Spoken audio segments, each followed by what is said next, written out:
En général, donc les patients qu'on accueille en soins palliatifs souffrent, ont des douleurs. Nous, notre objectif, c'est d'améliorer un maximum cette qualité de vie et donc ça va passer par une évaluation de cette douleur. Lorsqu'on évalue la douleur, on se rend compte que la douleur et l'angoisse sont très liées. Les patients expriment beaucoup leur souffrance par de la douleur. Souvent, ça va être j'ai mal au bras, j'ai mal à la jambe, alors qu'en réalité, quand on se pose un peu avec eux, on se rend compte qu'il y a beaucoup un mal-être en fait. C'est plus un je suis mal que j'ai mal. Avec beaucoup d'angoisse, la douleur s'intensifie, c'est un cercle vicieux en fait.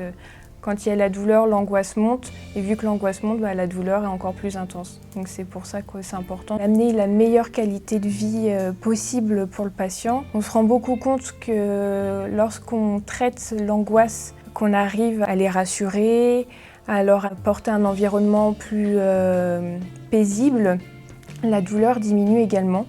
Pour atténuer ce mal-être que les patients ressentent à leur arrivée, on porte beaucoup d'importance à déjà l'accueil du patient. On leur consacre beaucoup de temps pour leur montrer que on est présent pour eux et qu'on les considère vraiment.